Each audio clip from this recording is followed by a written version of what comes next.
ایک صاحب پوچھتے ہیں قبرستان میں گانے بجانے کا، میوزک کا انتظام ہوتا ہے؟ بالکل حرام ہے۔ جیسے زندوں کو تکلیف پہنچتی ہے ویسے مردوں کو بھی تکلیف پہنچتی ہے۔ گانے بجانے، قوالی وغیرہ قبرستان میں حرام ہے، حرام ہے، حرام ہے۔ قبرستان کا بھی ادب اور احترام کرنا چاہیے۔ سمجھ میں آئی باتیں؟ پوری رات وہاں پر اس قسم کے گانے بجانے کا انتظام کرنا، قوالیوں کا انتظام کرنا، روشنیوں کا انتظام کرنا، یہ سب غلط ہے۔ ہر مسلک کے اندر غلط ہے۔ کچھ لوگ مسلک کا سہارا لے کر غلطی کرتے ہیں، بالکل غلط ہے۔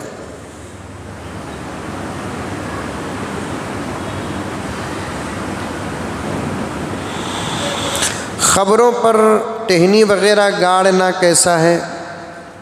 کوئی درخت کی ٹہنی گاڑنا کیسا ہے؟ جائز ہے خبروں پر ٹہنی وغیرہ گاڑنا۔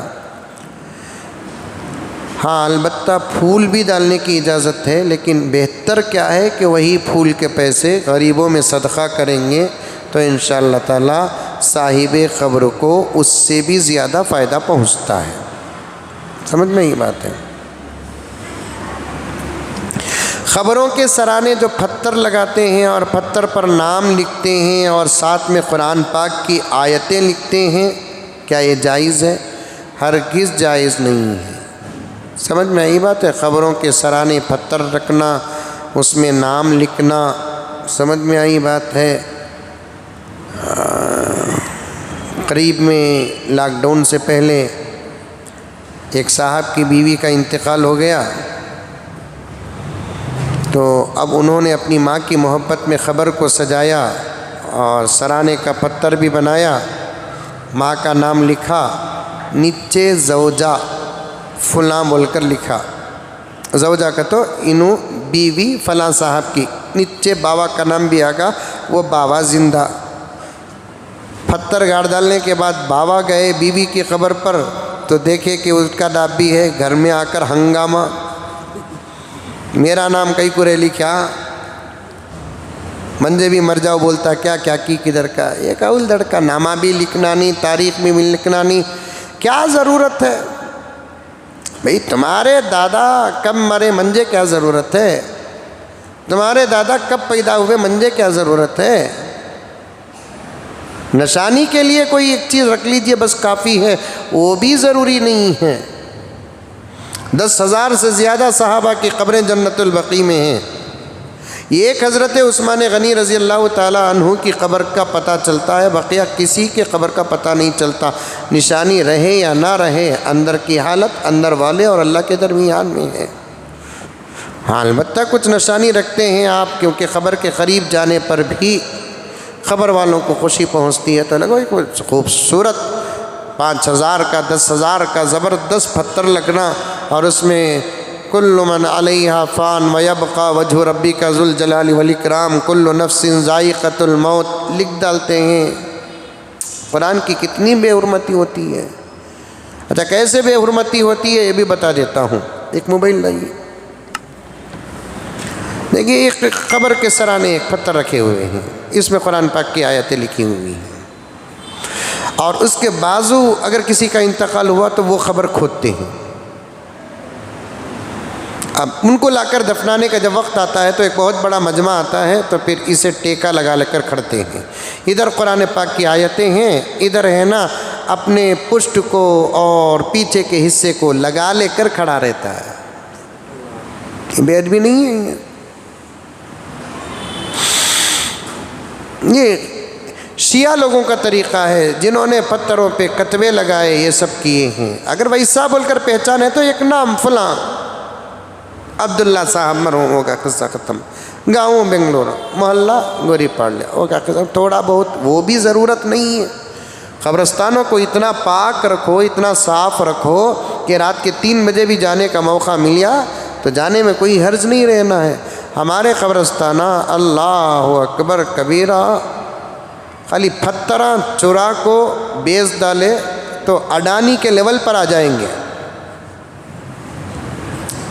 علم نہیں ہے تو جہالت سر چڑھ کر بولتی ہے، سب غلط ہے، خبروں پہ یہ کرنا وہ کرنا سب غلط۔ جاؤ قبرستان جاؤ، جانے کے بعد وہاں آپ سورہ فاتحہ پڑھو، سورہ اخلاص پڑھو، سلام عرض کرو، درود شریف پڑھو۔ کتنی آیتیں ایسی ہیں جس کو پڑھ کر ایصال ثواب کریں گے تو ماں باپ کو اتنی خوشی ہوتی ہے جتنا زندگی میں خدمت کرتے ہیں تو خوشی نہیں ہوتی۔ ایسے سب آیات ہیں لیکن نہیں سمجھتے نہیں۔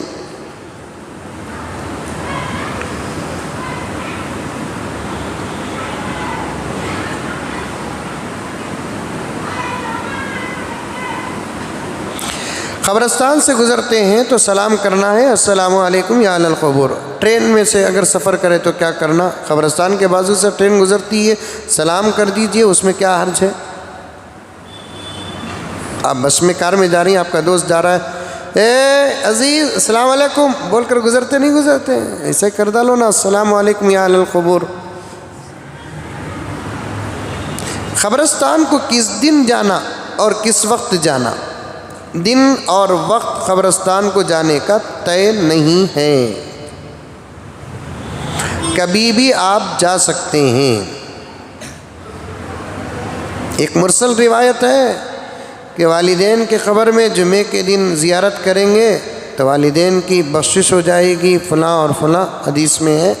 اچھی بات ہے کہ جمعے کے دن جاؤ، کیونکہ عام طور پر جمعے کا دن عید کا دن ہوتا ہے، خوشی کا دن ہوتا ہے۔ ایک زمانے میں ملاقات کے لیے لوگ، اب جیسے اتوار کے دن انسان آپس میں چھٹی ہوتی ہے تو ملاقات کرتے نہیں، تو جمعے کا دن فضیلت کا دن ہے، تو جاؤ جمعے کے دن والدین کی قبر کے پاس۔ مشکات کی روایت ہے کہ جو والدین کی یا ان میں سے کسی کے قبر کے پاس ہر جمعے کو زیارت کی تو اللہ تبارک و تعالیٰ بخشش کریں گے، اس کی بھی، کرنے والے کی بھی بخشش کریں گے۔ اور جو بچہ اپنے والدین کی جمعے کے دن زیارت کے لیے جاتا ہے تو اس کے نامہ اعمال میں ماں باپ کا فرما بردار بول کر لکھا جاتا ہے۔ کچھ سوالات میرے پاس آئے تھے، وہ آپ کے سامنے عرض کر دیا۔ ایک صاحب آندھرا پردیش سے سوال کرتے ہیں، سردی مجھے بہت ہو گئی ہے تو کیا روزے کی حالت میں ہلدی کا دھواں لے سکتے ہیں؟ نہیں لے سکتے، دھواں ہلدی کا ہو کہ وکس کا ہو یا کسی بھی قسم کا دھواں آپ نہیں لے سکتے۔ البتہ وکس وغیرہ ایسا لگا سکتے ہیں آپ، وہ دور سے ہوا میں مل کو اگر آ گئی یا اندر سے جذب ہو کر آپ کی سردی کھل گئی تو جائز ہے، وہ دھواں ڈالنا یہ سب جائز نہیں ہے۔ اولا اوپر اور ریپیڈو میں عورتوں کو بٹھا سکتے ہیں کیا؟ محمد یاسین بنگلور سے کر رہے ہیں۔ ٹو ویلر میں مردوں کو بٹھا سکتے ہیں، عورتوں کو کئی کو بٹھاتے، جائز نہیں ہے، بے حیائی ہے، اور چل رہا ہے آج کے زمانے میں 50 روپے میں عزت کا سودا ہو جائے، اچھا لگتا ہے۔ لڑکے بھی ٹو ویلر چلا رہے ہیں اور ان کو بک لڑکیاں کر رہی ہیں۔ توبہ توبہ، لا حول ولا قوت الا باللہ۔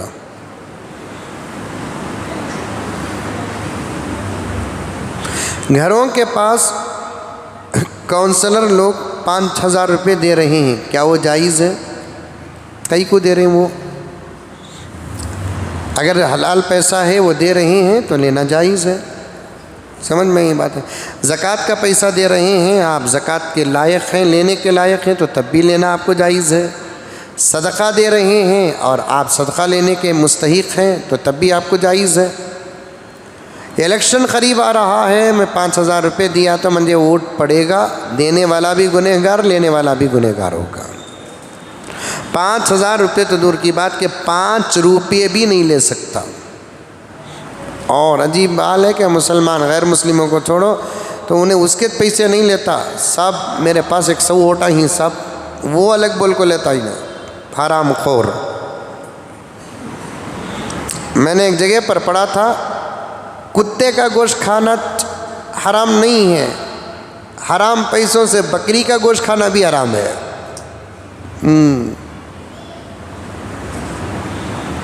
الیکشن قریب آ رہا ہے، پیسے بٹیں گے، نوٹ دو ووٹ دو کا قصہ ہے، حرام ہے حرام ہے حرام ہے، سخت حرام ہے، اپنے اعتماد کو اور اپنے بھروسے کو بیچنے کے برابر ہے۔ غیر مسلموں کی بات چھوڑو، ان کا اپنا دھرم کیا کہتا ہے وہ جانتے ہیں۔ اسلام میں گواہی کے لیے پیسے دینا بھی سخت حرام ہے اور پیسہ لینا بھی گواہی کے لیے سخت حرام ہے۔ ووٹ ڈالنا ہمارے ملک میں ہمارا اپنا حق ہے، لائق اگر آدمی ہے تو ووٹ ضرور ڈالیں، اگر لائق نہیں ہے تو پھر 3-4 کھڑے ہیں تو اس میں سے کم نالائق کون ہے اسے ووٹ ڈالیں، بہرحال ڈالیں۔ ایک صاحب بولے میں ڈالتا چنی حضرت ووٹ، یہ بھی غلط ہے، لائق جو ہے اسے ضرور ڈالیں۔ سمجھ میں آئی بات ہے؟ اور بھی کچھ اصول ہیں، انشاءاللہ میں رمضان کے بعد موقع ملے گا تو صاف صاف تقریر کروں گا، بولوں گا آپ کے سامنے، لیکن یہ الیکشن میں پیسے لینا جائز نہیں ہے، حرام ہے حرام ہے حرام ہے۔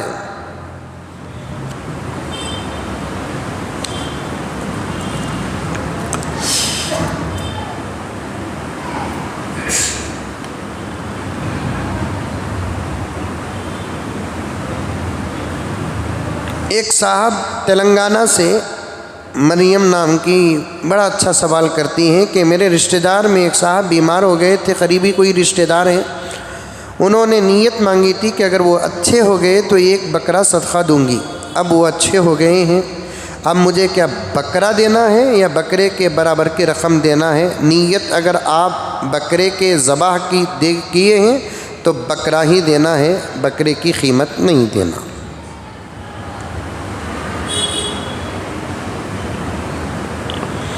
نماز میں کون سی رکعت بھول گئے تو کیا کرنا؟ منجے کون سی رکعت تمہیں بھولے منجے کیا معلوم ہے بھائی؟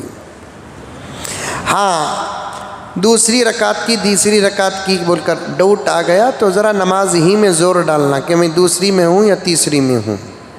دماغ کام نہیں کرتا تو کم پر بھروسہ کر کے، یعنی تیسری کی دوسری کی بول کر رہے تو دوسری پر بھروسہ کر کے تیسری اور چوتھی پڑھ کر یہ چاروں کو نفل بنا دینا، پھر اس کے بعد آپ فرض پڑھنا۔ آیا سمجھ میں چوتھی پڑھیا کی تیسری پڑھیا کی، سمجھ میں نہیں آ رہا ہے، سوچے تو بھی معلوم نہیں ہو رہا ہے، تو اس صورت پر تیسری تو یقین رہیں گا، چوتھی پر ڈاؤٹ ہو رہا ہے تو تیسری کو یقین مان کر اور 1 رکعت ملا کر پڑھ لینا، تو آپ کے گمان کے اعتبار سے 4 رکعت ہو گئے۔ چونکہ نماز میں شک پیدا ہو گیا، اسے نفل میں داخل کر دینا، پھر 1 مرتبہ 4 رکعت فرض پڑھ لینا۔ 2 رکعت نماز والی، 2 رکعت نماز میں اگر بھول گیا، پہلی رکعت پڑھ ڈال کو میں پہلی کی دوسری کی بولے تو پہلے اپنے چھات سے گردن میں 1 مار لینا، 2 میں بھی بھولیا کیا رے بول کو، 4 میں بھولیا، 3 میں بھولیا کہتا چلتا، 2 میں بھی بھولیا۔ یہ دیکھیے کتنے بڑے عقل مند ہیں سید امین صاحب بنگلور کے، مرد اور عورت ایک جگہ پر تراویح موبائل میں دیکھ کر پڑھ سکتے ہیں کیا؟ جی جی جی جی جی جی، پھر موبائل میں بھی پکتا دسترخوان میں بیٹھ جا کو خالی ہاتھ ہلا لینا، پیٹ بھر جاتا ہے، اس کے بعد روزہ لگتا کہ تمہیں لگتے ہیں کہ معلوم نہیں ہے۔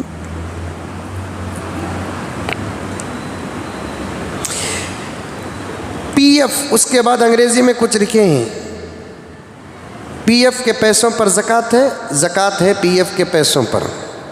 اب وہ پی ایف کے پیسے آپ کو 10 سال کے بعد آئے ہیں تو پھر 10 سال کی زکوٰۃ آپ پر واجب ہے، آنے کے بعد ہر سال کتنا پیسہ حساب لگا کر 10 سال کی زکوٰۃ دینا پڑے گا۔ حضرت بیعت کے بارے میں بولیے شریعت کے حساب سے، ابھی آپ کے بیان میں بیعت کے بارے میں بہت ساری باتیں آ گئی ہیں، پھر کبھی موقع ملے گا تو بولوں گا۔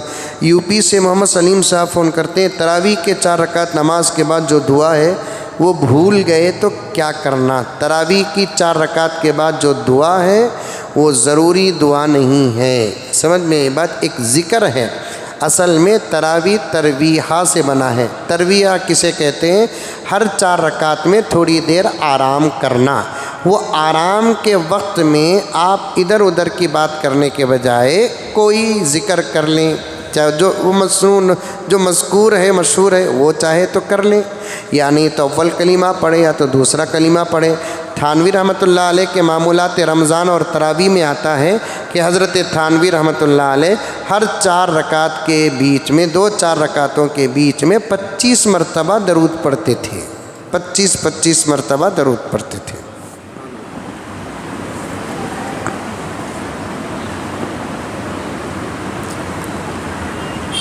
مدھیہ پردیش سے ایک صاحب فون کر رہے ہیں، چاچی اور بھتیجے کے درمیان میں پردہ ہے، تو چاچی کی بیٹی میں بھی پردہ ہے کیا؟ لازمی بات ہے، چچا کی بیٹی سے پردہ ہے، پھپھو کی بیٹی سے پردہ ہے، خالہ کی بیٹی سے پردہ ہے، ماموں کی بیٹی سے بھی پردہ ہے، یہ پھر ادھر کی طرف سے بیٹوں سے بھی پردہ ہے۔ سمجھ میں آئی بات ہے؟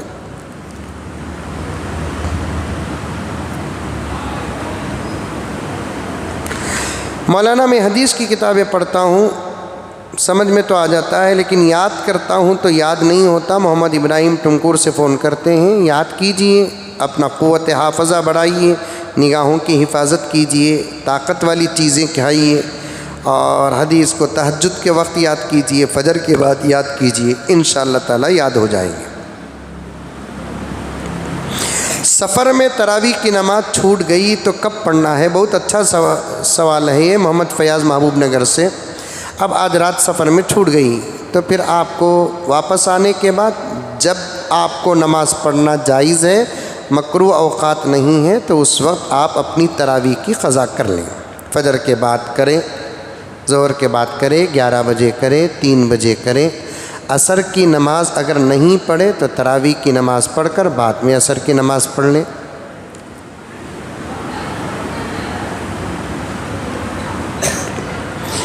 علیم صاحب لکھتے ہیں کہ ایک لڑکی روزہ تھی، 4-5 بجے اس کی طبیعت خراب ہو گئی، کیا حیثیت سے خراب ہوگی؟ اس کی وضاحت ہو تو جواب ملے گا۔ امتحان اچھا گزارنے کے لیے کوئی اچھی سی دعا بتا دیجیے۔ اچھی محنت کیجیے، خوب پڑھیے، صدقہ وغیرہ دیجیے، اس کے بعد اللہ پر بھروسہ کر کے امتحان دیجیے۔ ایسا نہیں کہ لوگ پنہ میں دم کرا لے کو، پوری رات موبائل میں رج جا کو، صبح کو جا کو لکھ کو، سمجھ میں نہیں آیا تو حضرت کی دعا میں اثر ہچ نہیں، انہوں پڑھے نہیں صاحب۔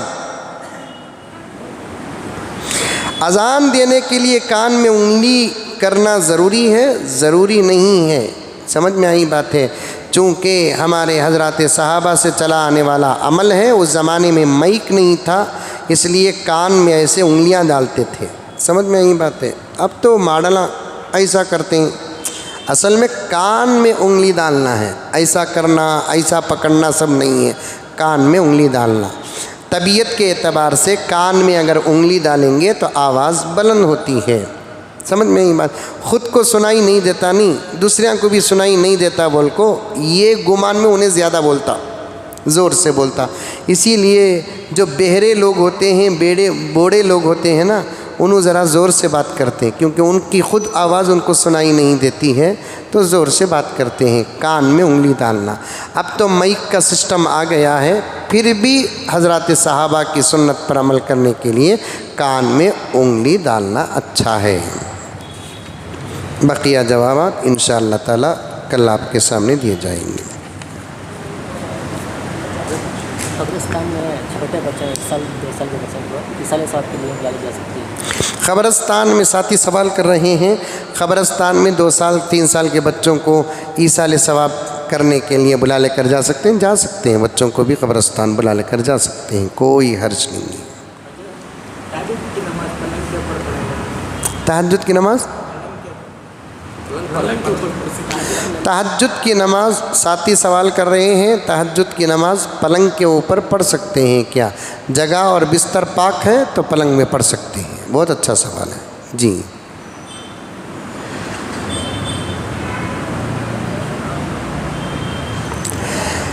لک الحمد لک شکریہ اللہ، اللہم صلی علی سیدنا نبینا مولانا محمد وبارک وسلم۔ ربنا آتنا فی الدنیا حسنہ وفی الآخرۃ حسنہ وقنا عذاب النار اللهم إنا نسألك الهدى والتقى والعفاف والغنى اللهم إنك عفو كريم تحب العفو فاعف عنا يا كريم صلی اللہ تعالی علی خیر خلق محمد وآلہ وأصحابہ اجمعین برحمتک یا ارحم الراحمین والحمد للہ رب العالمین۔ مدرسے